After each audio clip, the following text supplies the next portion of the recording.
అప్పుల బాధలు వెంటాడుతున్నాయా? అయితే 6 JVR వారి జాతిరత్నాలు ధరించండి. నమస్తే, వెల్కమ్ టు మనం టీవీ. ఇక్కడ మీరు చూస్తున్నారు ఎయిర్ ఇండియాకి సంబంధించిన బోయింగ్ AI-171.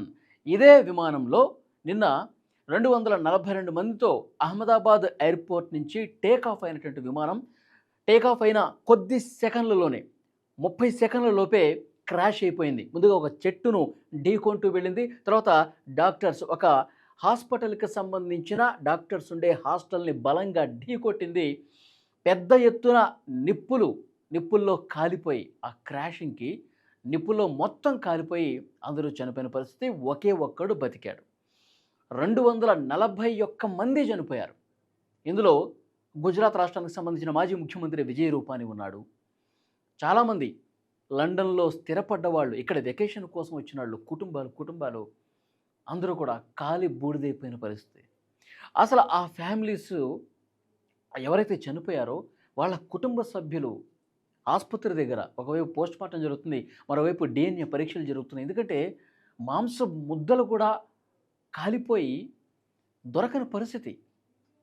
కనీసం ఆ మృతదేహం అన్నా ఉంటే అప్పగించండి, మేము ఇంటికి తీసుకెళ్ళిపోతాం.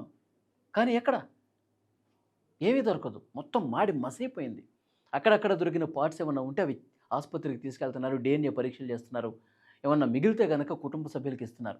అక్కడ ఎలాంటి భీతావహ పరిస్థితి ఉందంటే కళ్ళెమ్మటి నీళ్ళొస్తాయి ఆ కుటుంబ సభ్యులు మాట్లాడే మాటలు కానీ, ఆ కుటుంబ సభ్యులు ఆవేదన కానీ, బాధ కానీ చూస్తే. ప్రధానమంత్రి నరేంద్ర మోదీ హాస్పిటల్కి వెళ్ళారు, క్షతగాత్రులను పరామర్శించారు. అక్కడ పరిస్థితిని పూర్తిగా తెలుసుకున్నారు. ఎవరైతే ప్రాణాలతో బయటపడ్డాడో విశ్వాస్ కుమార్ రమేష్, 40 సంవత్సరాలు ఉన్న వ్యక్తి, ఆయన 11A ఆయన సీట్ నెంబర్ ఇక్కడ మీకు స్పష్టంగా చూడొచ్చు. అతను ఏ విధంగా బయటపడ్డాడంటే ఇక్కడ మనం ఈ విండోస్ కూడా మనకు కనిపిస్తూ ఉన్నాయి. 1, 2, 3, 4, 5, 6, 7, 8, 9, 10, 11 కరెక్ట్‌గా 11 విండోస్ ఇక్కడ మనం చూస్తూ ఉన్నాం. 11 సీట్లోనే ఉన్నాడాయన. 11A ఇక్కడ ఎమర్జెన్సీ ఎగ్జిట్ ఉంది. Emergency exit window, emergency window కరెక్ట్‌గా 11th సీట్ దగ్గర ఆయన కూర్చోవటం అన్ని అదృష్టం కలిసి వచ్చిందని చెప్పాలి. ఎందుకంటే ఇంత ఘోర ప్రమాదం, పెను విషాదం, అందరూ కూడా చనిపోయారు. ఒకే ఒక్కడు మిగిలాడు. ఒక్కసారిగా ఈ పార్ట్ మొత్తం కూడా ఆ హాస్టల్ భవనాన్ని కరెక్ట్‌గా ఢీకొట్టి, బలంగా ఢీకొట్టి ఒక్కసారిగా క్రాష్ అయిపోయింది కదా! ఈ బలంగా ఢీకొట్టినప్పుడు ఈ చక్రాలు, ఈ ముందు భాగం మొత్తం కూడా తునాతునకలైపోయి ఒక క్రాక్ వచ్చిందండి. ఒక క్రాక్ వచ్చి ఇక్కడ ఈ విండో దగ్గర అది ఏ విధంగా ఉందంటే మొత్తం ఇంతవరకు పగిలిపోయి అతను కిందకి జారి పడిపోవటానికి అవకాశం ఏర్పడింది. ఒక్కసారిగా ఇది ఢీకొట్టిన తర్వాత ఇక్కడ అతను కింద పడటానికి అది ఓపెన్ అయ్యి అతను కింద జారి పడిపోయాడు. ఇది మొత్తం లోపలికి దూసుకుపోయింది, మొత్తం బ్లాస్ట్ అయిపోయింది. ఆ సమయంలో ఇక్కడ ఫ్యూయల్ ఇంధనం 1,20,000 లీటర్ల ఇంధనం ఉంది. ఎందుకంటే అహ్మదాబాద్ నుంచి లండన్‌కి వేల కిలోమీటర్ల ప్రయాణం కాబట్టి మొత్తం ట్యాంక్ మొత్తం ఫుల్ అయిపోయి ఉంది. అది మామూలు వెహికల్స్‌లో ఉండేటువంటి ఇంధనం కాదు. అత్యంత పవర్‌ఫుల్‌గా ఉండే హైలీ ఫ్లేమబుల్ ఉన్నటువంటి ఇంధనం. సో అది చాలా పవర్‌ఫుల్. మొత్తం, మొత్తం పెద్ద ఎత్తున మంటలు చెలరేగి మనం వీడియో కూడా చూసాం.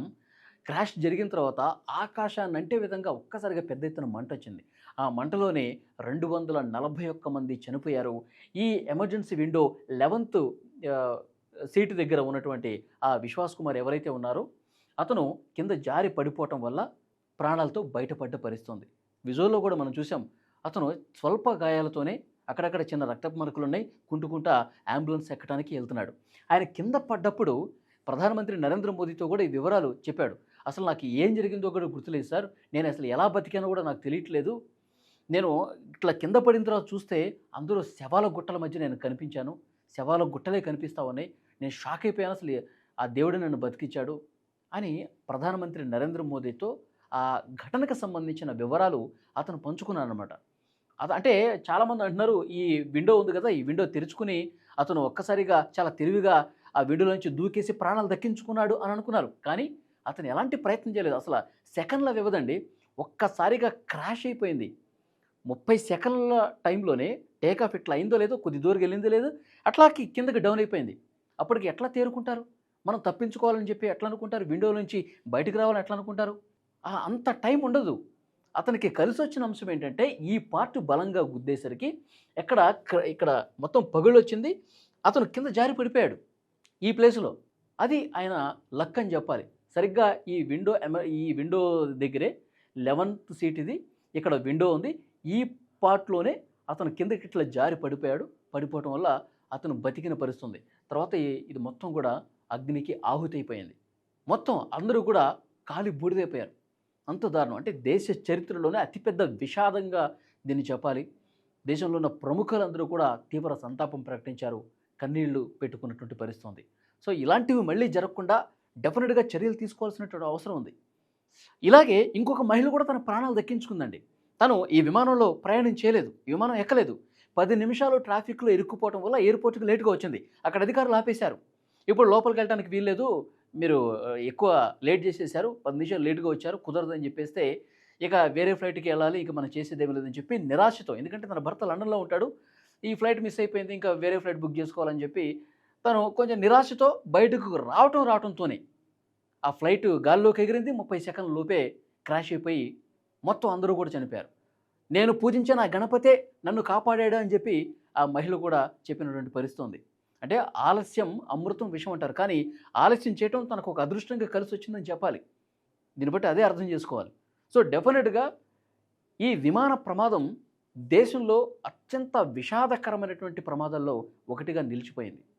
సో ఇప్పుడు దీన్ని బట్టి ఏం అర్థం చేసుకోవాలంటే, దీన్ని బట్టి మన దేశంలో విమాన ప్రయాణాలకు సంబంధించి ఏ విధంగా విమానాల సామర్థ్యం ఉంది, విమానయాన సంస్థలు దాని నిర్వహణని ఎంత బాధ్యతగా చేస్తూ ఉన్నాయి, విమాన ప్రయాణాలు పూర్తిగా ప్రశ్నార్థకమైనటువంటి పరిస్థితి కనిపిస్తుంది. ఇలాంటి ప్రమాదాలు చూస్తే మరొకరు ప్రయాణం చేయాలంటేనే భయం వేసే పరిస్థితి ఉంది.